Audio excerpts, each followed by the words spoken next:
in-game footage, alpha photos, dozens of features, new cars, and much more. There's so much info that people seem to have missed in Silicron's latest news dump. You've probably heard people talking about various things, so let's start with something that not many are covering.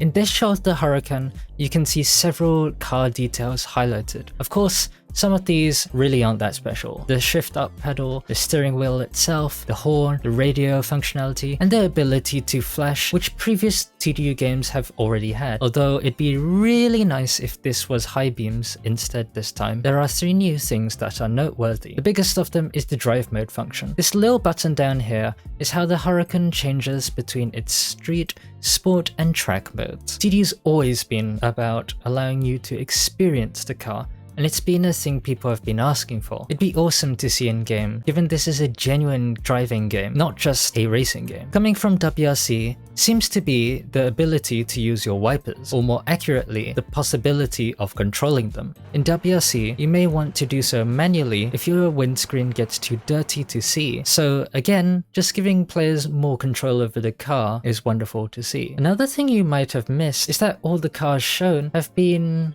left-hand drive, including the British ones. Seems rather odd given the location, but I assume it was all they could get their hands on to model. Now, some uncertain details include the Porsche 911 not having a license plate. Maybe we'll be able to remove our plate in Sologran. The other uncertain thing is this engine shot. Well, firstly, the car that it's from, supposedly the 4GT, if we can count that, and secondly, potentially hinting at the fact that we could open our bonnets and have a look into the engine bay. A lot of people have picked up on Happy Valley Recreation Ground, a horse track in real life, which has been converted to a racetrack now. They retained the horse track's oval for NASCAR fans, and one proper racetrack for everyone else. If you glance at the surrounding roads, you'll see that the roads are very accurate to real life. This matters a lot more than you might think, since quite a few roads in previous TDUs are simply not there in game. However, it seems like a lot of roads have been retained, with the couple here and there being removed.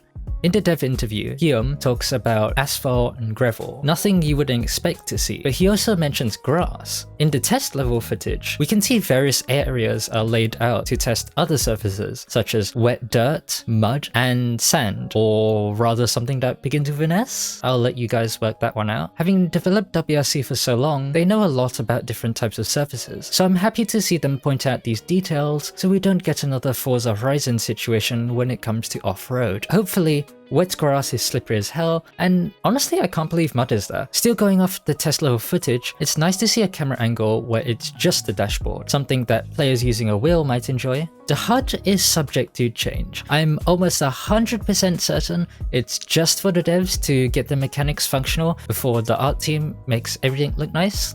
We get a small snippet of harsh braking. Looks like they're trying to make the center speed really good, like Isle of Man TT2. However, on a personal note, it looks a tad arcadish, but I wouldn't be super fussed if this is how it ended up being.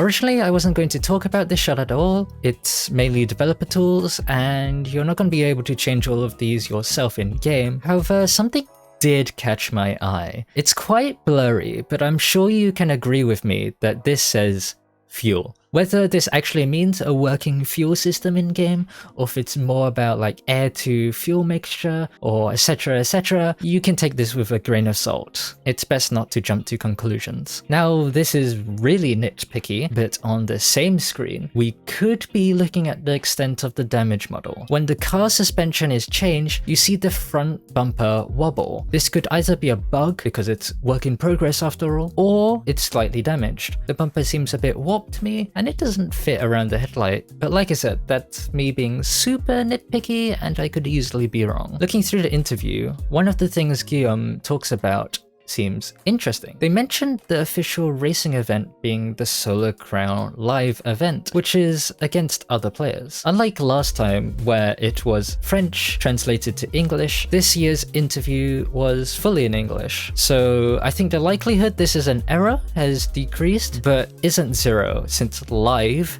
isn't capitalized. So don't throw out the possibility that this is like online only or anything like that. The awesome people who came down to my stream and the TDU community got cracking after the trailer to break down some of these real-world locations. Everything is one-to-one after all. Well, almost one-to-one. My favorite shot of the trailer has got to be this gorgeous shot on the Land Rover, especially considering that it's in-game footage. From what we can gather, this little bit of sand has replaced the Shek O Lovers Bridge on the southeastern coast, supposedly replaced with sand to allow easier access for your off-road cars, since Tung Lung Island does have some pretty beautiful vistas. The other location we've broken down from the trailer is the tunnel. This looks to be the famous Central Wan Chai bypass, specifically at this location. As you can see, the style of wall and lighting is similar, as well as being 3 lanes. In the distance, we can see the tunnel curves to the left, which is also something we see in the trailer. I did kind of just like there is one more location in the trailer, which is this building, the center.